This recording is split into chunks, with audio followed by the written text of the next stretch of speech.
আমাকে কয়েকটা দিনের জন্য শীঘ্রই দ্বারকায় যেতে হবে। এখানে যে সমস্ত মায়েরা স্বামীকে স্বামী দেবতার মতন করে সেবা করেন, আমি তাদের জন্য আজকে লীলাটা আরো বেশি গুরুত্ব দিয়ে শোনার অনুরোধ করব। কিরকম স্বামী সেবা করা যায়। আজকে রাধারানীকে যখন বলেছে আমি দ্বারকায় যাব জগতের কল্যাণের জন্য, তখন রাধারানী কিছুক্ষণের জন্য চোখ বন্ধ করে একটু চিন্তা করে নিলেন। এটাই তো ভালোবাসা। চিন্তা করে নেবার পরে এবার কৃষ্ণের চরণ দুটো ধরে বলছেন, প্রাণনাথ, জগতের মানুষের কল্যাণের জন্য যদি তোমাকে দ্বারকায় যেতে হয়, আমি না হয় কটা দিন তোমাকে না দেখে কষ্ট করে কান্নাকাটি করে দিন কাটাবো, কিন্তু আমি তোমাকে অনুমতি দিলাম তুমি চলে যাও। কিন্তু কবে তুমি আমার কাছে আসবে? একটু রিবাবটা দাও বাবা, বাচ্চা ধরন, তোমাকে বারবার বলি বাবা, হ্যাঁ রিবাব রিবাব, একটু হালকা রিবাব। জয় নিতাই। ঠিক আছে, এই তো একটু খাটো, খেটে খাও, শুধু বসে বসে খেলে কি হবে। এইবার রাধারানীকে যখন কৃষ্ণ বলছে, তখন রাধারানী বললেন, শোনো প্রাণনা, তুমি যাও, তুমি যাও। ডবল না হয়, ডবল হয়ে গেলে হবে না, হালকা রাখবে। রাধারানীর অনুমতি পেয়ে গেল। আমি তখনকার দিনের মা ঠাকুরমাদের দেখেছিলাম, আমার স্বয়ং নিজের মাকেও আমি দেখেছিলাম। আমার মা সারা জীবন ঘোমটা টেনে ঘুরে বেড়াতেন। এখনকার দিনে ঘোমটা নিখোঁজ, ঘোমটা খুঁজে পাওয়া যাচ্ছে না। কোথাও যদি ঘোমটা পড়ে থাকে কমিটির কাছে জমা দিয়ে যাবে, ঘোমটা পাওয়া যায়নি। কোথায় ঘোমটা পাবে মা? আমার নিজের মা এখন আর নেই, তিনি পরলোক গমন করেছেন। আজ থেকে 17 বৎসর আগে আমার ঠাকুরমা চলে গিয়েছেন, আর আজ থেকে প্রায় 9 বৎসর আগে আমার নিজের মা গেছেন। আর এই যে আজকে 25শে বৈশাখ, আর কালকে হবে 26শে বৈশাখ, কালকের দিনটা আসলেই আমার বাবার জগৎ ছেড়ে যাওয়ার 1 বছর পূর্ণ হবে। ঠিক আজকের দিনে গান করতে গিয়েছিলাম যে জায়গায়, আমি ইতিমধ্যে আসরে গান গাইছে, কিন্তু গান সেরে ভোরের বেলা ফোন গেল, বাড়িতে এসে দেখলাম 26 তারিখ হয়ে গেল। রাত্রির 12টা 15 বাবা জগৎ ছেড়ে বিদায় নিয়েছেন। আগামীকাল 26শে বৈশাখ। আমার বাবা, আমার মা, আমার ঠাকুরমা তিনজনেই আমার কীর্তন শুনেছেন, আমাকে প্রাণ ভরে ভালোবাসা দিয়েছেন। আজ থেকে প্রায় 28 বৎসর কীর্তন গান আমি গাইছি। আর ছোট্টবেলা থেকে হারমোনিয়ামে গান বাজনার চর্চা করতাম, তখন ক্লাস 2-এ পড়ি, তখন থেকে আমি গান বাজনা গাই। কীর্তনে আসা আমার 27 বছর 28 বছর, আপনাদের আশীর্বাদে। আর আমার শ্রেষ্ঠ 3 জন গুরু, আমার ঠাকুরমা, আমার বাবা, আমার মা, তারা আমার প্রাণ দিয়ে কীর্তন শুনেছেন। তা ওই মাকে আমি দেখেছিলাম, বাবা যদি কোনোদিন কোথাও শুভ কাজে বেরিয়ে যায়, মায়ের হাতে যদি 1000টা কাজও থাকে, তৎক্ষণাৎ মা উঠে গিয়ে হাত পা জল দিয়ে, বাবা যতক্ষণই ঘর থেকে বেরিয়ে যাওয়া, যতক্ষণ মা দেখতে পায়, ততক্ষণ চোখ বন্ধ করে ঘোমটা টেনে বাবার সার্বিক কল্যাণের জন্য ভগবানকে ডাকতেন। তাহলে এই যে স্বামী যখন কোনো কাজে বার হয়, স্ত্রী তার কল্যাণের জন্য আত্মসমর্পণ করেন ভগবানের চরণে। আজকে কৃষ্ণ দ্বারকায় যাবেন, রাধারানী চিন্তা করে নিলেন, ভালোবাসার মানুষকে মাঝে মধ্যে ছেড়ে থাকার অভ্যাস তৈরি করতে হয়। কৃষ্ণকে রাধারানী বললেন, প্রাণনাথ, জগতের কল্যাণের জন্য দ্বারকায় যাবে, এতে এত পা ধরে বলার কোনো দরকার নেই, তুমি এসো। কিন্তু মধু, কবে আসবে তুমি, কবে আসবে এটা বলে যাও। তখন কৃষ্ণ বলেছিল, রাধে তুমি চিন্তা করো না, কাল আসবো। কি বললেন? কাল আসবো। সনাতন ধর্মের মানুষের একটা প্রথা আছে না, যে কোনো কথা কাল বলে দিও না। তুমি আগামী দিন বলবে, তারিখ ধরে কথা বলবে, কিন্তু কাল বলে কাউকে কথা দেবে না। আজকে রাধারানী কাল বলেছিল। রাধারানীকে কৃষ্ণ বলল, তুমি বিদায় যদি দাও, আমি কাল এসে তোমার সামনে দেখা দেব। রাধারানী ভেবে নিয়েছিল কাল অর্থে 24টা ঘন্টা পার হলে, কিন্তু ওই কাল রাধার জীবনে আর হলো না। রাধারানীকে ছেড়ে বেরিয়ে গেলেন। পরের দিনে রাধারানী শীঘ্রই, কৃষ্ণ আসবেন সকালবেলায়, শাড়ি পরে ঘোমটা দিয়ে বসে রয়েছে, আমার প্রাণ গোবিন্দ আসবেন। সকাল থেকে সন্ধ্যা গড়িয়ে গেল, কৃষ্ণ এলো না। পরের দিনে বসলো, এলো না। একটা একটা দিন করে 1 বছর কেটে গেল। কৃষ্ণের দেখা মেলেনি। একটা করে বছর কাটতে গিয়ে 10টি বছর কেটে গেল, কৃষ্ণ এলো না। 10টা করে বছর কাটতে গিয়ে 80 বছর কেটে গেল, কৃষ্ণ এলো না। 80টা বছর গড়িয়ে গড়িয়ে 88 বছর কেটে গেল, কৃষ্ণ এলো না। মায়েরা, 88 বছর কেটে গেল। বলুন তো মা, আর কটা বছর কাটলে পরে 100 বছর হবে? 88 বছর রাধারানী এক জায়গায় বসে বসে কাঁদছেন, আর 12টা বছর পার হয়ে গেলেই 100 বছর। কিন্তু মাগো, 88 বছর যখন ছুঁয়ে গেল, রাধারানীর দুটো জিনিস আর রইল না। এক হচ্ছে চোখে জল আর নেই, আর কৃষ্ণ বলার শক্তিটা তার আর নেই। কৃষ্ণ বলে যে কাঁদবে সেই শক্তি রাধারানী হারিয়ে ফেলেছে। কিন্তু রাধারানী জানেন আমার দেহে তো প্রাণ আছে, আমি তো মরিনি। তাহলে দেহে যখন প্রাণ আছে, আমি তো কৃষ্ণ নাম বন্ধ করব না, আমি তো নামের চোখ থেকে জল আমি বন্ধ করব না। তাই শেষের 12টা বছর দেখুন স্বামী বিরহ কাকে বলে।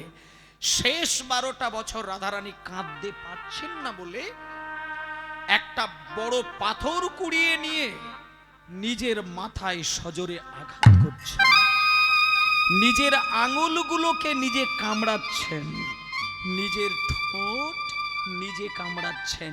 শেষের 12টা বছর দেখুন, এই হলো বেদনা, এই হলো বিরহ, এই হলো স্বামী সেবা। 12টা বছর কাঁদতে কাঁদতে যখন 100 বছর গড়িয়ে গেল, ওই কান্নাটা শুনতে পেলেন একজন। কান্না শোনা যায়, নীরবে যদি কেউ কাঁদে, নীরবতা দিয়েই কিন্তু ভেতরকে বিগলিত করেন। আপনার সন্তান যদি আমেরিকায় থাকে, আপনি যদি দেশের বাড়িতে ঘুমান, নারী ছেড়া ধন, আমেরিকাতে গিয়ে আপনার পেটের ছেলেটা যদি যন্ত্রণা পায়, আপনি ঘুমিয়ে ঘুমিয়ে মা হয়েও আপনার হৃদয়টা কিন্তু জ্বলে যায়। এটাকে বলা হচ্ছে বাৎসল্য রসের টান। এই পেটে যে ছেলেকে জন্ম দেওয়া হয়, সেই ছেলের হৃদয় যখন জ্বলে, ওই টানে মায়ের বুক জ্বলে যায়। আজকে যখন রাধারানী কাঁদছে কৃষ্ণ বলে, ওই কান্নার যন্ত্রণা নারদের গায়ে গিয়ে পৌঁছে গেল। নারদ মুনি, এ কুলে নারদ মুনি চিনতে মনে মনে হরি বল। নারদ মুনি চিনতে মনে মনে, কুলে নারদ মুনি চিনতে মনে মনে। আর কোথা রহে শুদ্ধ ভক্তি পাইব কেমনে? কোথা রহে শুদ্ধ ভক্তি পাইব কেমনে? কোথা রহে শুদ্ধ ভক্তি পাইব কেমনে? এত চিনতে নারদ মুনি ঢেকি আরোহণে, এত চিনতে নারদ মুনি ঢেকি আরোহণে, এত চিনতে নারদ মুনি ঢেকি আরোহণে। আর নাচিতে নাচিতে যাই মধুর বৃন্দাবনে, নাচিতে নাচিতে যায় মধুর বলি বৃন্দাবনে, নাচিতে নাচিতে যায় মধুর বৃন্দাবনে। নাচিতে নাচিতে যায় মধুর বৃন্দাবনে। আনন্দ ধরে না, আনন্দ ধরে হরি না, বল। আনন্দ ধরে না, আনন্দ ধরে না, আনন্দ ধরে না। ওই নারদ মুনির মনে আনন্দ ধরে না, এ নারদ নারদ মুনির মুনির মনে আনন্দ ধরে না, নারদ মুনির মনে আনন্দ ধরে না। তত্ত্বদর্শী নারদ ঋষি চারি পানে যায়, ও তত্ত্বদর্শী নারদ ঋষি চারি পানে চায়, তত্ত্বদর্শী নারদ ঋষি চারি পানে চায়। কোথা হইতে তা বাসি লাগে মোর ও গায়ে, কোথা হতে তাপে আসি লাগে মোরে গায়ে। ওই কোথা হতে তাপে আসি লাগে মোরে আমার গায়। অঙ্গ কেন জ্বলে যায়, আমার অঙ্গ কেন জ্বলে যায়, আমার অঙ্গ কেন জ্বলে আমার অঙ্গ যায়? কেন জ্বলে ওই জ্বালা যায়। জুড়াইতে ব্রজে এলাম, অঙ্গ কেন জ্বলে যায়? জ্বালা জুড়াইতে ব্রজে এলাম, অঙ্গ কেন জ্বলে ওই যায়। জ্বালা জুড়াইতে ব্রজে এলাম, অঙ্গ কেন জ্বলে যায়। আচ্ছা মায়েরা, ওই একটা কথা বলি, আমরা তো মানুষ, আর মানুষের একটা স্বভাব কেমন জানেন তো? কারণ জানতে হবে না। মানুষ যদি মানুষের সামনে দাঁড়িয়ে শুধু কাঁদে, যদি কেউ আপনার সামনে দাঁড়িয়ে একটা মানুষ পাগলের মতো কাঁদছে, আপনি জানেন না কেন কাঁদছে, জানার দরকারও নেই। চোখে জল দেখলে পরেই মানুষের চোখে জল এসে যায়। হাসি দেখলে হাসি পাবে, কান্না দেখলে কান্না পাবে, এটাই তো মানুষ। একটা পশুদের মধ্যে তো সেটা ধরা যাবে না। পশুদের মধ্যে একটা পশুকে বলি দিয়ে দিচ্ছেন, পাশে আরেকটি পশু দাঁড়িয়ে ঘাস চিবিয়ে খাচ্ছে। কিন্তু মানুষ যদি মানুষের রক্তের বন্যা দেখে, তখন কিন্তু মানুষ বুক চাবড়ে বলে আমার আর যুদ্ধ ভালো লাগে না, আমি শুধু শান্তি চাই। মনে হয় না যুদ্ধ দেখতে ভালো লাগে, কিন্তু কারোর প্রাণ চলে গেছে এটা যদি জানতে পারে তখন সে বুক চাপড়ে কাঁদে যে না, আমি যুদ্ধ চাই না, আমাকে শান্তি দাও, আমাকে শান্তি দাও। তা মায়েরা, নারদ মুনি সত্য যুগ বরাবর দেখেছিলেন হিরণ্যাক্ষের যুদ্ধ, ত্রেতা যুগে দেখেছিলেন রাম রাবণের যুদ্ধ, দাপরে দেখলেন। দাপর যুগে কোন যুদ্ধ হয়েছিল মায়েরা? দাপর যুগে কৃষ্ণ কোন যুদ্ধ করেছিলেন? কুরুক্ষেত্রের যুদ্ধ। তাহলে এবার আপনারা বলুন তো, সত্য যুগের যুদ্ধ দেখেছেন, ত্রেতা যুগের যুদ্ধ দেখেছেন, দাপর যুগের কুরুক্ষেত্রের যুদ্ধ নারদ চোখে দেখলেন। আচ্ছা, ওই নারদ মুনির আর ভালো লাগে কি? আর ভালো লাগছে না। নারদ মুনি এবার সংকল্প করে নিলেন যে না, আমার আর যুদ্ধ নয়, এইবার আমি একটু শান্তি চাই। শান্তি পাবার জন্য নারদ ছুটে এসেছেন কোথায়? বৃন্দাবনে। আপনারাও আজকে আছেন কোথায়? বৃন্দাবনে। তা নারদ মুনি বৃন্দাবনে এসেছে কিসের জন্য? শান্তির জন্য। কিন্তু বৃন্দাবনের মাটিতে যখন নারদ আসছে বা এলেন, শান্তি আদৌ পেল কি? পেল না। শান্তি পাবার জন্য এলেন, কিন্তু শান্তি না পেয়ে রাধারানীর বিরহ জ্বালায় নারদ জ্বলতে শুরু করলেন। ওই জন্য গানের মধ্যে বললো না, তত্ত্বদর্শী নারদ ঋষি চারি পানে চায়, তত্ত্বদর্শী নারদ ঋষি চারি পানে চায়, তত্ত্বদর্শী নারদ ঋষি চারি পানে চায়। আর কোথা হইতে তাবাসি লাগে মোরে গায়, ও গো কোথা হতে তাপে আসি লাগে মোরে গায়, ও গো কোথা হতে তাপে আসি লাগে মোরে গায়। আমার অঙ্গ কেন জ্বলে যায়, আমার অঙ্গ কেন জ্বলে জ্বালা যায়, জুড়াইতে ব্রজে এলাম, অঙ্গ কেন জ্বলে যায়, জ্বালা জুড়াইতে রোজে এলাম, অঙ্গ কেন জ্বলে যায়। জুড়াইতে ব্রজে এলাম, অঙ্গ কেন জ্বলে যায়, জ্বালা জুড়াইতে রোজে এলাম, অঙ্গ কেন জ্বলে যায়। আচ্ছা, আপনারা আরো বেশি আমার থেকে জানবেন, বিরহ জ্বালার কাছে কিন্তু এ জগতে আর কোনো জ্বালা হতে পারে না। একটা মায়ের কোল থেকে যখন শিশুপুত্রটা মারা যায়, সেই মায়ের কাছে আর যন্ত্রণার কি থাকতে পারে? কোনো মা যদি সন্তানকে হারিয়ে ফেলে, কোনো বাবা যদি সন্তান হারিয়ে ফেলে, আর তার কাছে বিরহ আর কি হতে পারে? কিছুই হতে পারে না। আজকে রাধারানী যখন 100 বছর কেঁদে কেঁদে কেঁদে কেঁদে কেঁদে কেঁদে নীরব, ওই যে বুকের রাধারানীর যে জ্বালা, ওই জ্বালাটা নারদের গাকে পুড়িয়ে দিচ্ছে। নারদ মুনি রাধারানীর কাছে গিয়ে হাঁটু মুড়ে বসে বিনা যন্ত্রটা পাশে রাখলেন, পাশে রেখে রাধারানীর 2 চোখে জল মুছিয়ে দিয়ে বলছে, রাধে তুমি কেঁদো না। আপনারা নারদের সেবা করেন, বাড়িতে নারায়ণের পুজো করেন, কিন্তু নারদের পুজো কেউ করেন কি? করেননি? বলে না, নারদের পুজো করলে তো ঝগড়া বেড়ে যায়। নারদ এমন একজনের দেবতা না মায়েরা, নারদের পুজো যদি করেছেন তো আপনার ঝামেলা তৈরি হয়ে যাবে। নারদ মুনির একটা বদনাম আছে, নারদের নাম যে বাড়িতে চলে সেই বাড়ি, আর কি বলবো, আপনাদের এখানে কালো কচুর গাছ আছে? কালো কচু আছে? আচ্ছা, তাহলে এইবার একটা টোটকা শোনাবো। টোটকা অ্যাপ্লাই করবেন না কিন্তু, আবার তাতে আমি ফেঁসে যাব আবার। শোনেন, মনে করুন কারোর বাড়িতে ঝগড়া হচ্ছে, আপনি একটু ঝগড়াটাকে বাড়িয়ে দেবেন। এটা আপনার একটা মনে করুন টেন্ডেন্সি বলা যায়, যে ঝগড়া হচ্ছে তাহলে ঝগড়া বাড়িয়ে দেব। শাশুড়ির সঙ্গে বৌমা তুমুল ঝগড়া, শাশুড়ি বটি ধরেছে, বৌমা কুড়ুল ধরেছে। এবার ঝগড়াটা থেমে যাচ্ছিল, আর আপনি করেছেন কি, কালো কচুর ডাঁটাটাকে বেটে নিয়ে 2 বুড়ো আঙুলের নখে নখে লাগিয়েছেন। আর আপনি যদি যে বাড়িতে ঝগড়া বেঁধেছে ওই বাড়ির দরজার বাইরে দাঁড়িয়ে আপনি ওই তাদেরকে চোখে দর্শন করবেন, আর ওই কচু ডাঁটা মাখানো 2 নখকে 3 বার ঠোক্কর মারবেন, আর শুধু দাঁত কিমড়ি খেয়ে বলবেন নরদ নরদ নরদ। দেখবেন খালি ঝগড়া যা থেমে যাচ্ছিল, ও রাম,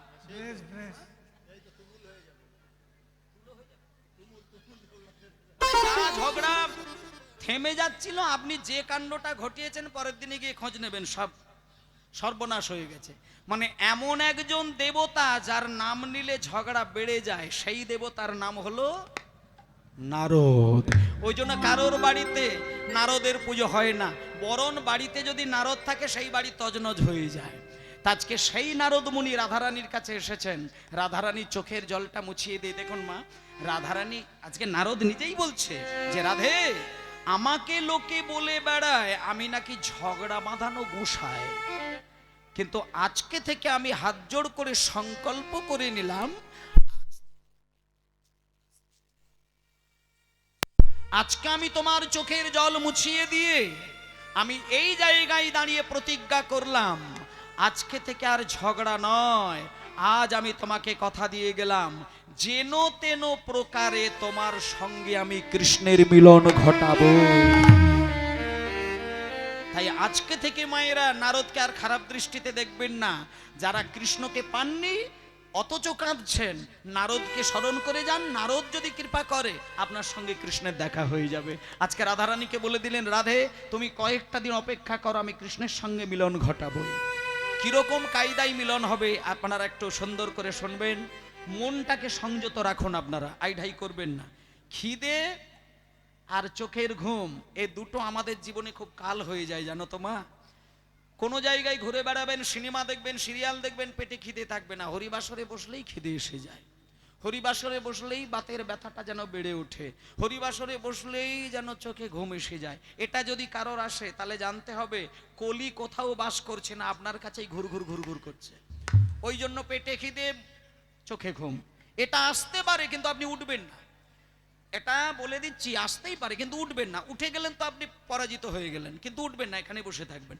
আজকে নারদ মুনি বিনা যন্ত্রকে হাতে নিয়ে বলছে, ওরে বিনা, অনেক কৃষ্ণ নাম করেছে, আর কৃষ্ণ নাম নয়।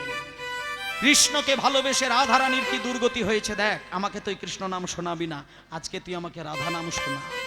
আচ্ছা, নারদের বাহন কে বলুন তো মা? ওই মা বলছে, বলে ঠিকই, আমি বলে দিয়েছি 10-12 পেয়ে যাব। তা নারদ ঢেকির ওপরে চললেন, ঢেকির ওপরে চড়ে বলছে, আর বিনাকে বলছে, এই বিনা, কৃষ্ণ নামটা বাদ দিয়ে দে, তুই আমাকে প্রাণ ভরে দুটো কানে চলো চলো যন্ত্র। ওরে বিনা,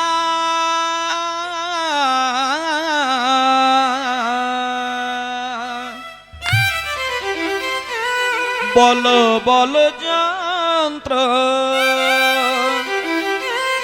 রাধা নাম মন্ত্র, করো জাগ যজ্ঞ ব্রত, কিছুই নাহি আর। হরি হরি হরি বল যন্ত্র হরি নাম মন্ত্র, জাগ যজ্ঞ ব্রত, কিছুই নাহি আর। বলো বলো মন্ত্র, রাধা নাম মন্ত্র, জাগ যজ্ঞ ব্রত, কিছুই নাহি আর। বলো বলো যন্ত্র, রাধা নাম মন্ত্র, ত্যাগ যোগ্য ব্রত, কিছু নাহি আর। চলো চলো যন্ত্র, রাধা নাম মন্ত্র, জাগ যজ্ঞ ব্রত, কিছু নাহি আর। চলো চলো যন্ত্র, রাধা নাম মন্ত্র, জাগ যজ্ঞ ব্রত, কিছু নাহি আর। আরে বলো বলো বিনে, রাধা নাম বিনে, বলো বলো বিনে, রাধা নাম বিনে, একবারে বলো বলো বিনে, রাধা নাম বিনে। আর এই ত্রিভুবনে কিছু নাহি আর। বলো বলো হৃদয় গৌর হরি বল। হরি নাম মন্ত্র, জাগ যজ্ঞ ব্রত, কিছু নাহি আর।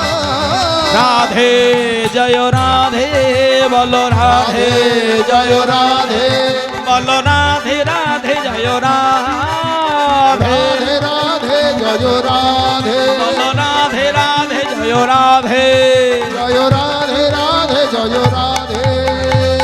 জয় জয় রাধা নাম প্রেম তরঙ্গিনী, জয় জয় রাধা রাধা নামে প্রেম তরঙ্গিনী, জয় জয় জয় রাধা নাম প্রেম তরঙ্গিনী জয় জয় রাধা নাম প্রেম তরঙ্গিনী আর প্রেম তরঙ্গিনী নাম সুধা তরঙ্গিনী প্রেম তরঙ্গিনী নাম সুধা তরঙ্গিনী প্রেম তরঙ্গিনী নাম সুধা তরঙ্গিনী নাম জপিতে জপিতে ওঠে অমৃতের খনি জপিতে জপিতে ওঠে অমৃতের খনি রাধা নামের স্বাদ ভালো জানেন ব্রজের নীলমণি রাধা নামের স্বাদ ভালো জানেন ব্রজের নীলমণি রাধা নামের স্বাদ ভালো জানেন ব্রজের গুণমণি রাধা নামের স্বাদ ভালো জানে ব্রজের গুণমণি আর বাসি আমরে গান করেন দিবস রজন বাসি অঙ্গে গান করে দিবস রজনী কাশি অন্তে গান করে দিবস রজনী নামে গেয়ে গৌর হলেন ব্রজের নীলমণি রাধা নামে গেয়ে গৌর হলেন ব্রজের নীলমণি রাধা রাধা নামে গেয়ে গৌর হলেন ব্রজের নীলমণি সবাই বলুন দ্বারকাধিপতি রাজাধীরাজ কৃষ্ণচন্দ্র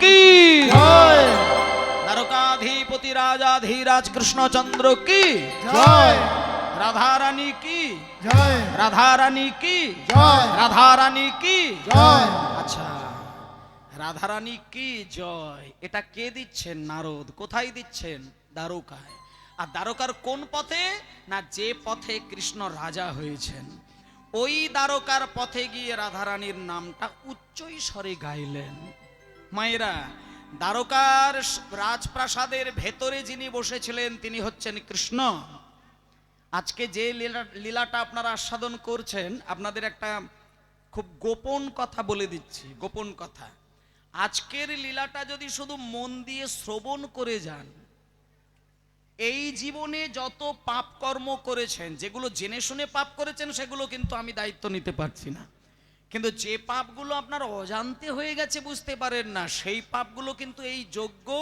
শুনলে পরে অনায়াসে বিগলিত হয়ে গোবিন্দ চরণে চলে যায় তাই জন্য যারা আজকে আসরের মধ্যে বসে গেছেন এখন থেকে আমি দায়িত্ব দিচ্ছি আর আপনারা যেন আসনটা ত্যাগ করবেন না তাতে আপনাদের সর্বনাশ হবে সে দায়িত্ব আর আমিও নেব না কমিটিও নেবে না আমি বলবো কমিটি যেন দায়িত্বটা না নেয় এটা আপনার যে যার গুরু দায়িত্ব যারা এই মুহূর্তে উঠে গেছেন কিন্তু আর বসবেন না খুঁটি খাটা কেউ যেন আর ছাড়বেন না সব যে যেখানে আছে বসবেন তাতে করে সর্বনাশ কি হবে আমি শেষে বলবো এখন বলবো না মারাত্মক সর্বনাশ হবে শুনে নিন আজকে রাধারানীর নাম যখন দ্বারকার পথে পথে করলেন সিংহাসনে বসেছিলেন আমার প্রাণ কৃষ্ণ তিনি দুম করে লাফিয়ে দরজার বাইরে এসে দেখছেন নারদ নারদের কাছে এসে কৃষ্ণ বলছেন নারদ এই যে নারদ আমি সারা জীবন দেখে এসেছি তোমার বিনা যন্ত্রের মধ্যে তুমি নারায়ণ নারায়ণ নারায়ণ এটাই বলো বলি আজকে তুমি হঠাৎ নারায়ণের নাম বাদ দিয়ে তুমি আমার প্রাণের নামটা নিয়ে কেন আমার দ্বারকার পথে পথে ঘুরে বেড়াচ্ছ রাধারানীর নামটা তো তোমার নাম নয় রাধারানীর নামটা তো আমার প্রিয় নাম তুমি আমার দ্বারকার পথে পথে আমার দরজার বাইরে এসে উচ্চ স্বরে আমার কান পর্যন্ত কেন তুমি শুনিয়ে দিলে তখন নারদ মুনি কি বললো জানেন মা নারদ একটা কথা বলে কি জানেন নারদ শুধু এটাই ভাবে স্পষ্ট কথা বলবো কষ্ট বোধ করব না উনি যা বলেন স্টেট কাট বলেন তাতে কে চড়লো কে ফাড়লো উনি দেখে কথা বলেননি আজকে দেখুন নারদ মুনি কৃষ্ণকে বললেন কৃষ্ণচন্দ্র তুমি যে যুগে দাঁড়িয়ে রয়েছো এই যুগটির নাম হলো দাপর যুগ আর দাপর যুগের আগে যে যুগটি ছিল সেই যুগটির নাম কোন যুগ বলুন ডান দিকের মায়েরা বলুন দাপর যুগের আগের যুগটা কি ছিল ত্রেতা ত্রেতা আচ্ছা ত্রেতা যুগের আগে সত্য আচ্ছা শুনে নিন তাহলে দাপর যুগের ভগবান হচ্ছেন কৃষ্ণ আর ত্রেতা যুগের ভগবান হচ্ছেন রাম তাহলে এইখানে আপনাদের একটু জানতে হবে কৃষ্ণচন্দ্রকে নারদ সুন্দর করে বোঝাচ্ছেন বলছে কৃষ্ণচন্দ্র ত্রেতা যুগে রামচন্দ্র যখন রাবণের সঙ্গে যুদ্ধ করেছিলেন সেইখানে যারা যারা মারা গিয়েছিল তাদের মধ্যে আর একজন মারা গিয়েছিল যে ছিল রামচন্দ্রের একনিষ্ঠ ভক্ত যার নাম হলো বিভীষণের ছেলে তরণী সেন তরণী সেন যখন যুদ্ধে নামবে বলে প্রস্তুত মায়েরা শুনুন বুকের মধ্যে রামের একটা ছবি অঙ্কন করেছিল সর্ব অঙ্গে রাম নাম লেখা লিখেছিলেন। যুদ্ধে নামার আগে রামচন্দ্রের চরণ ধরে কেঁদে কেঁদে অনুমতি আশীর্বাদ নিয়েছিলেন। কিন্তু সেই তরণী সেন যখন প্রাণ খুলে যুদ্ধ করবে বলে প্রস্তুত, এমন সময় রামচন্দ্রের একটা বাণ গিয়ে তরণী সেনের মুন্ডু কেটে দিল। এই বিরহটা কাকে শোনাবেন? দেখুন, ভগবানও কত বড় একটা ভুল করে ফেললো, আর আমরা তো সামান্য মানুষ। তরণী সেনের মুন্ডুটা কেটে মাটিতে পড়ে গেল, দেহটা দম করে ধুলোই পড়ে গেল। সেটা কার বাণে? রামচন্দ্রের বাণে। যখন তরণী সেনের মুন্ডটা কেটে ধুলোই পড়ে যায়, চোখ থেকে জল গড়িয়ে যাচ্ছে, আর মুখে বেশ কয়েকবার হে রাম, হে রাম, হে রাম, হে রাম বলতে বলতে মৃত্যুবরণ করিলেন। কিন্তু মায়েরা, ওই যে রাম তার নিজের ভক্তকে মেরে ফেললেন, সেটা প্রতিকার করার জন্য, প্রায়শ্চিত্ত করার জন্য রাম নিজ দায়িত্বে একটা যজ্ঞ করেছিলেন, যে যজ্ঞটির নাম হলো অশ্বমেধ যজ্ঞ। আজকে এবার কৃষ্ণকে কোন কায়দায় বোঝাচ্ছেন? দেখো, নারদ কৃষ্ণকে বোঝাচ্ছেন। কৃষ্ণকে বলছেন, কৃষ্ণচন্দ্র, তুমি যে দাপর যুগে কুরুক্ষেত্রের যুদ্ধটা বাঁধালে, আচ্ছা মায়েরা বলুন তো, আমি আপনাদের থেকে যুক্তিটা নিয়ে বলছি। ধর্মের পক্ষে দাঁড়িয়ে থেকে অধর্মের বিরুদ্ধে যদি আপনি যুদ্ধ করেন, সেখানে যতগুলো ব্যক্তি মারা যাবে, প্রত্যেকটা মানুষ কি অধার্মিকই মরবে? ধার্মিক লোক কিছু মরবে না? 1 লক্ষ ধার্মিক আর 1 লক্ষ অধার্মিক, এই 2 লক্ষ মানুষের মধ্যে যখন যুদ্ধ বেঁধে যাবে, সেখানে যারা যারা মরবে সবাই কি অধার্মিক মরবে? কি কিছু কিছু কিন্তু ধার্মিক লোকেরও প্রাণ চলে যাবে। তাই আজকে কুরুক্ষেত্রের যুদ্ধে যারা যারা মাঠে গলা কেটে মরে পড়েছিল, তাদের মধ্যে নারদমুনি দেখেছিলেন কিছু কিছু কৃষ্ণ ভক্ত ছিলেন। আজকে কৃষ্ণকে বোঝাচ্ছেন, কৃষ্ণচন্দ্র, তোমার বাঁধানো যুদ্ধের মধ্যে বেশ কিছু কৃষ্ণ ভক্ত মারা গেছেন, কই তার জন্য তুমি তো কোনো যজ্ঞ করে নিলে না। তাহলে রাম কিন্তু ভুল করেছিল বলে তিনি প্রায়শ্চিত্ত করে নিয়েছিলেন, কিন্তু তুমি যে এত বড় ভুল করলে, তুমি তো কোনো যজ্ঞ করলে না। তাই আমি এই ত্রিভুবনের প্রত্যেক জনকে বুঝিয়ে দেব, কৃষ্ণ ভগবান নয়। তখন এইবার কৃষ্ণচন্দ্রের মাথাটা ঘুরে গেল। দেখুন, একজন রাজারও কিন্তু মাথা গলে যায় যদি যুক্তি দিয়ে বোঝানো যায়। তাই এবার নারদ যখন যুক্তি দিয়ে বুঝিয়ে দিলেন, তখন কৃষ্ণচন্দ্র বললেন, মুনিবর, তাহলে আমি যজ্ঞ করতে প্রস্তুত, বলো সেই যজ্ঞের নাম কি হবে? তখন নারদ বলছে, তেতাই রাম রাজা ছিল অশ্বমেধ যজ্ঞ কইল, হরি হরি হরি রাম রাজা ছিল অশ্বমেধ যজ্ঞ কইল। ত্রেতাই রাম রাজা ছিল অশ্বমেধ যজ্ঞ কইল। তাই রাম রাজা ছিল অশ্বমেধ যজ্ঞ কইল। এইবার তোমাকে আমি যে যজ্ঞটা করবার বিধান দেব, সেই যজ্ঞের নাম আমি বলে দিলাম, দানব্রত যজ্ঞ হবে এবে। রাজন দানব্রত যজ্ঞ হবে এবে। রাজন দানব্রত যজ্ঞ হবে এবে। রাজন দানব্রত যজ্ঞ হবে এবে। দানব্রত যজ্ঞ হবে, দানব্রত যজ্ঞ হবে, দানব্রত যজ্ঞ হবে। তাহলে আজকে মায়েরা কোন লীলা শুনতে বসেছেন? আমি বলে দিলাম, নামকরণ করে দিলাম। আজকের লীলার বিশেষ গুরুত্ব হচ্ছে দানব্রত যজ্ঞ।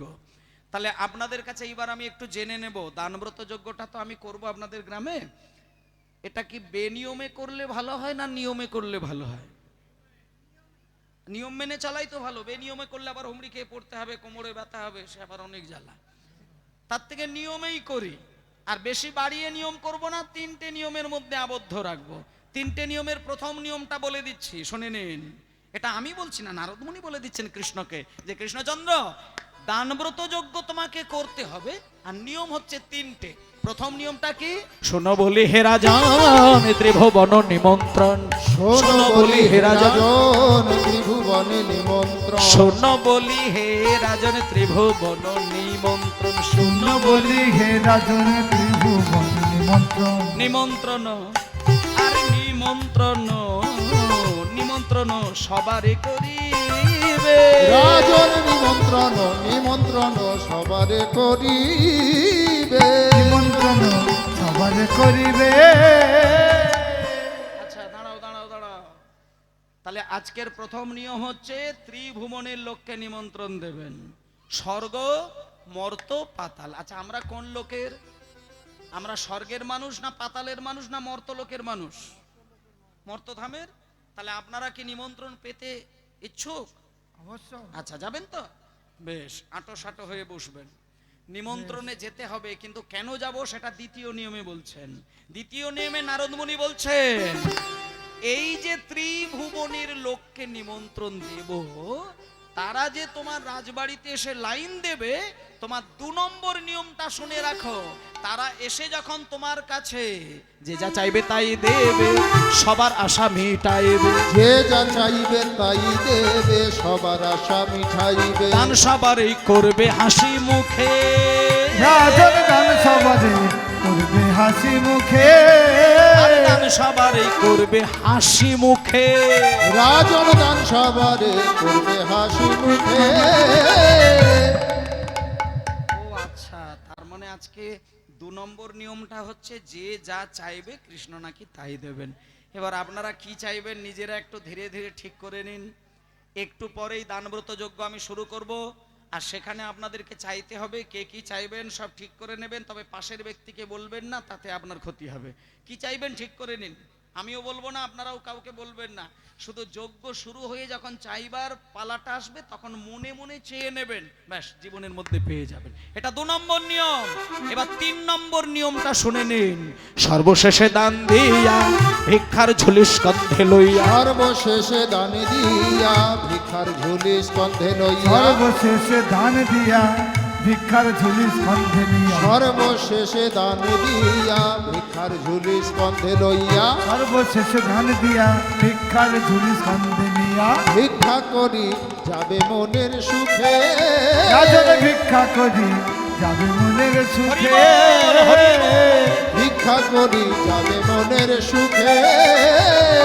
দাঁড়াও দাঁড়াও দাঁড়াও দাঁড়াও, এখানে একটু গোলমাল হচ্ছে, দাঁড়াও মায়ের, একটু গোলমাল হচ্ছে, দাঁড়াও একটু গোলমাল হচ্ছে। কি গোলমাল? সর্বশেষে দান দিয়া কি বলল? ভিক্ষার ঝুলি স্কন্ধে লইয়া। আচ্ছা এটা কি আপনাদের শুনতে ভালো লাগছে?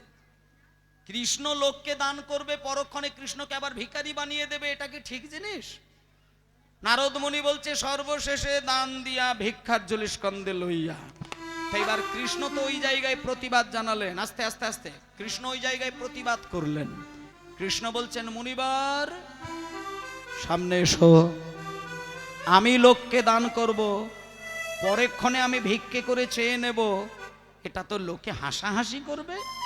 হুমায়রা, তাহলে একটা কথা আপনাদের আমি সত্যি কথা বলি, শুনে নিন। আজকে যে পালাটি হচ্ছে তার নাম হচ্ছে দানব্রত যজ্ঞ। প্রথম নিয়মটা হচ্ছে ত্রিভুবনের লোকজন নিমন্ত্রণ পেয়ে যাবে। দ্বিতীয় নিয়ম হচ্ছে যে যেটা হাসি মুখে চাইবে কৃষ্ণ সেটা দান করবেন। আর 3 নম্বর নিয়ম হচ্ছে সবাইকে দান করার পরে কৃষ্ণকে নারদ মুনি ভিক্ষা করার জন্য বেরোতে বললেন। এইটা যখনই কৃষ্ণকে বলেছেন তখন কৃষ্ণের মাথাটা গরম হয়ে গেল। কৃষ্ণ তখন নারদ মুনিকে বলছেন, আচ্ছা আপনাদের একটা কথা বলি, আমি না একদিন মুর্শিদাবাদের দাহাপাড়ায় একটা কীর্তন গাইতে গেছিলাম। আস্তে, মুর্শিদাবাদের দাহাপাড়া ওই 3-4 কিলোমিটার দূরের মধ্যে হবে। আজ থেকে বেশ কয়েক বছর আগে কীর্তন গাইতে গেছিলাম। সেখানে মানে বিশাল ব্যাপার, কয়েক হাজার ভক্ত সমাগম। তা হঠাৎ দেখি বিরাট স্টেজের মধ্যে হরিনাম হচ্ছে। ওই 2.5 ঘন্টার মতো প্রায় গানটা করেছি। একদিকে মায়েরা বসে আছেন, একদিকে বাবারা বসে আছেন, মাঝখানে বাঁশ দিয়ে ফাঁকা জায়গায় ঘেরা রয়েছে যাতায়াত করার জন্য। হঠাৎ দেখি বেটা একটা মাতাল টলতে টলতে আমার দিকে এগিয়ে আসছে। এখন আমার তো টেনশন হচ্ছে যে কেউ তো আসছে না, ও মাতাল আসে কেন? যাই হোক, এখন ও আসছে তো আর আমি কিছু বলতে পারি না, কমিটিও কেউ কিছু বলেনি। ও বেটা একবারে তিড় বিড় করে উঠে এসে স্টেজের মধ্যে মাইক্রোফোনটাকে নিল কেড়ে।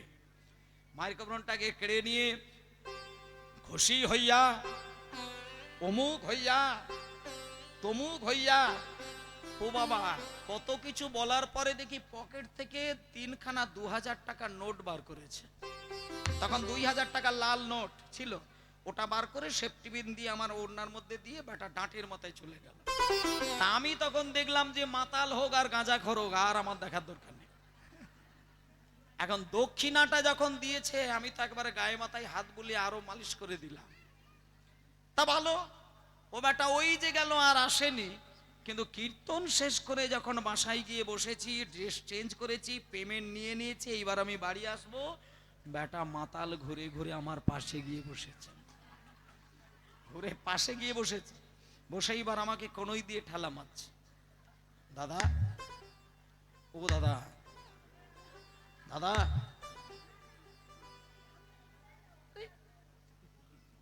এরকম আমার গায়ে ঠেল মারছো কেন? বলে আপনি আমাকে চিনতে পারছেন? বলে হ্যাঁ, আপনি তো সেই স্টেজে, আমি ওই লোক, আমি স্টেজে উঠেছিলাম, আমি আপনাকে 3টে 2000 টাকার নোট দিয়ে দিলাম। বলে হ্যাঁ দিলেন তো। বলে ওই 3টা নোট আমাকে ফেরত দেন। আমি বলে ফেরত দেব কেন রে বাবা? তুমি হাজার মানুষের মধ্যে খুশি হইয়া অমুক হইয়া তমুক হইয়া বললে, আর এখন তুমি ফেরতের কথা বলছো? বলে আসলে আমি যখন আপনাকে ওগুলো দিয়েছিলাম না, তখন আমার ভেতরে আমি নিজেই ছিলাম না, আমার পেটের মধ্যে একজন ছিল, ও দিয়েছে, এখনো বেরিয়ে গেছে, আপনি ওটা দিয়ে দিন। এখন কোনো জিনিস দেওয়ার পরে সেটা যদি ও আবার গুছিয়ে বাগিয়ে কোনো কায়দা করে ফেরত নিয়ে নেয়, ওটা হাসি বাইরে থেকে লাগলেও ভেতরে তো কষ্ট লাগবে। 6000 টাকা বলে কথা, এখন বাধ্য আমি দিয়ে দিলাম, কিন্তু এটা হাস্যকর তো বটে। কেউ কিছু দিয়ে পরক্ষণে চাইলে সেটা হাস্যকর অবশ্যই হয়ে যায়। তা আজকে কৃষ্ণকে যখন বলেছেন সর্বশেষে দান দিয়া ভিক্ষার ঝুলি কাঁধে লইয়া ভিক্ষা করি যাবে মনের সুখে, তখন মাথাটা কৃষ্ণের গরম হয়ে গেল। বলে আমি লোককে দান করব, পরক্ষণে চেয়ে নেব, এ তো লোককে হাসাহাসি করবে। তখন নারদ মুনি বলছে না না না না না না না না, তুমি হাস্যকর ভাবে চাইবে কেন? মনে করো তুমি কাউকে দান করেছো 5 লাখ টাকা, কিন্তু পরক্ষণেই যখন ভিক্ষার আঁচলটা তুমি তার কাছে পাতবে, তুমি বলবে বাবা আমাকে 1টি টাকা ভিক্ষা দাও। বলি উমা, 5 লক্ষ টাকা দান করব, পরক্ষণে 1 টাকা চেয়ে নেব কেন? বলে বুঝলে না, কাউকে অধিক মাত্রায় দান করে পরক্ষণেই মাথা নত করে সামান্য যদি কিছু চেয়ে নেওয়া যায়, তাহলে দানের অহংকার দূরে যাবে। হরি হরি হরি বল। দানের অহংকার দূরে যাবে, অহংকার দূরে যাবে। দান করে ভিক্ষা করলে দানের অহংকার দূরে যাবে। দান করে ভিক্ষা করলে দানের অহংকার দূরে যাবে। ওই দান করে ভিক্ষা করলে দানের অহংকার দূরে যাবে। দান করে ভিক্ষা করলে দানের অহংকার দূরে যাবে। দানের অহংকার দূরে যাবে। ও আচ্ছা, তাহলে এই জন্য আপনাদেরকেও একটা কথা বলি, কোনোদিন যদি কোনো পারপাসে কাউকে দান করেন, সেটা ধর্মীয় অনুষ্ঠানে হোক, কারো শারীরিক অসুস্থতাই হোক, অভাব অনটনের দিক থেকে হোক, কাউকে যদি মনে হয় যে আপনি অনুদান করেছেন, চেষ্টা করবেন ওই দান যেন আপনাকে অহংকারে পরিণত না করে। এটা কৃষ্ণকে পর্যন্ত নারদ শিখিয়ে দিলেন। দান এমন একটা জিনিস, কারোর হাত দিয়ে যদি দান হয়ে যায়, তার অজান্তেই অহংকার তৈরি হয়ে যায়। তাই ভগবানকে শিক্ষা দিলেন, দান করে অহংকার যদি তোমার এসে যায়, দানের ফল থেকে যতটা না হবে তার থেকে বেশি ক্ষতি হয়ে যাবে। তাই জন্য যখন সুন্দর করে কৃষ্ণকে বুঝিয়ে দিলেন, এইবার নারদ মুনির কথা পরিষ্কার বুঝে গেছেন। এইবার কৃষ্ণ বললেন, নারদেরও কথা শুনি কহে দেবে চিন্তামণি। নারদের কথা শুনি কহে দেবে চিন্তামণি। এই নিমন্ত্রণের ভারে কে বালবে, এই নিমন্ত্রণের ভারে কে বালবে। আরে নিমন্ত্রণের ভারে কে বালবে। এই নিমন্ত্রণে ভালকে বালাবে। আচ্ছা, এইবার নারদ মুনিকে কৃষ্ণ বললেন, মুনিবর আজকে তাহলে আমি দানব্রত যজ্ঞ করব, কিন্তু দানব্রত যজ্ঞটা তো আমার রাজবাড়িতে হবে না। তখন নারদ মুনি বলছে না না না না না না না না, রাজবাড়িতে ওটা করলে হবেও না, কারণ রাজবাড়িতে করলে তোমার বসার জায়গা তুমি দিতে পারবে না। এবার আপনাদের আমি ঠিকানাটা বলে দিই, সেই জায়গাটা যদি জীবনে কোনোদিন পারেন তো আপনারা ঘুরে আসবেন। মায়েরা বাবারা সবাইকে বলছি, কোনোদিন কোনো পারপাসে যদি আপনারা গুজরাটে বেড়াতে যান, গুজরাট যদি কোনোদিন বেড়াতে যান, গুজরাটের একটা বিখ্যাত জায়গা, যে জায়গাটির নাম হচ্ছে সোমতীর্থ। সেই সোমতীর্থের জলের পাশে একটা সরোবর রয়েছে, যে সরোবরে চাঁদকে স্নান করিয়েছিলেন এবং চাঁদকে স্নান করানোর পরে চাঁদের হারানো প্রভাটা ফেরত এসেছিল। প্রভা মানে হচ্ছে জ্যোতি, আর আসমানে ফিরে পাওয়া। সেই চাঁদ ডোবানোর পরে চাঁদের হারানো প্রভা যেহেতু ফেরত পেয়েছিল, তাই সেই থেকে সেই জায়গাটার নাম হয়ে গেছিল প্রভা যুক্ত আস, সুতরাং প্রভাস। ওইখানে একটা প্রভাস তীর্থ নামে একটা খুব মূল্যবান তীর্থ রয়েছে, বেড়াতে গেলে দেখে আসবেন। আর ওই প্রভাস তীর্থের জায়গায় কৃষ্ণ গিয়ে এই দানব্রত যজ্ঞটা করেছিল বলে ওই যজ্ঞটাকে কেউ কেউ বলেন প্রভাস যজ্ঞ। কিন্তু আসলে আপনাদের বলে দিই, প্রভাস যজ্ঞ নামে কৃষ্ণ কোনো যজ্ঞ করেনি, যজ্ঞ হয়েছিল দানব্রত, প্রভাসের কুলে হয়েছিল বলে তাই তার নাম হয়ে গেছিল প্রভাস যজ্ঞ। এইবার সবার নামে নিমন্ত্রণ হচ্ছে মায়েরা, কার কার কি নাম আছে নামগুলো মনে মনে বলে দিন কৃষ্ণকে, তিনি লিখে নেবেন। কিন্তু তার আগে প্রথম যে চিঠিটা লিখলেন, কার নাম? প্রথম চিঠি কার নামে লিখছেন কৃষ্ণ, এই দেখুন। আচ্ছা, কার নামে লিখলে ভালো হয় মায়েরা বলবেন একটু, কার নামে লিখবে? কৃষ্ণ আজকে চিঠি লিখবেন, কৃষ্ণ কৃষ্ণ কৃষ্ণ ভগবান, তিনি চিঠি লিখবেন কার নামে? রাধারানীর নামে। আচ্ছা, আপনারা কি বলতে চান, রাধারানীর নামে লিখবে, তাই তো? আচ্ছা, তাহলে এবার আপনারা শুনুন। আপনারা নিশ্চয়ই এটা জানেন যে দক্ষ রাজা শিবকে বাদ দিয়ে যজ্ঞ করেছিল বলে কি সর্বনাশ হয়েছিল। আপনি যেহেতু যজ্ঞ করবেন, সেখানে শিবকে বাদ দিয়ে যজ্ঞ কোনোদিন সম্পন্ন হয় না, কারণ শিব হচ্ছে যজ্ঞের ঈশ্বর, তাই জন্য শিবের আর এক নাম যজ্ঞেশ্বর। তাহলে শিব বাদ দিয়ে যজ্ঞ করা যাবে না। তাই আজকে কৃষ্ণ প্রথম যে চিঠিটা লিখলেন সেটা রাধারানীর নামে নয়, প্রথম চিঠিটা লিখেছেন প্রথমে শঙ্কর পরে শঙ্করী, প্রথমে শঙ্কর পরে শঙ্করী, পরে শঙ্করী, প্রথমে শঙ্কর পরে শঙ্করী, প্রথমে শঙ্কর পরে শঙ্করী, প্রথমে শঙ্কর পরে শঙ্করী, গণপতি কার্তিক রে, গণপতি কার্তিক রে, তারপর গণপতি কার্তিক রে, গণপতি কার্তিক রে, এবার লক্ষ্মী বিনা পানি শেষে পদ্মজনী, লক্ষ্মী বিনা পানি শেষে পদ্মজনী, লক্ষ্মী বিনা পানি শেষে পদ্মজনী, লক্ষ্মী বিনা পানি শেষে গোবিন্দ আমার পত্র লিখে নিজ করে, পত্র লিখে নিজ করে, একে একে পত্র লিখে যে দিল, একে একে পত্র লিখে যে দিল, যথাযোগ্য সংবর্ধনে একে একে পত্র লিখে যে দিল, যথাযোগ্য সম্বর্ধনে একে একে পত্র লিখে যে দিল, যথাযোগ্য সংবর্ধনে একে একে পত্র লিখে যে দিল, যথাযোগ্য সম্বর্ধনে একে একে পত্র লিখে যে দিল। আচ্ছা, এখানে যারা যারা নাম বলতে চান নামটাও বলবেন, গোত্রটাও বলবেন, গোত্র বাদ দিয়ে নাম বলবেন না।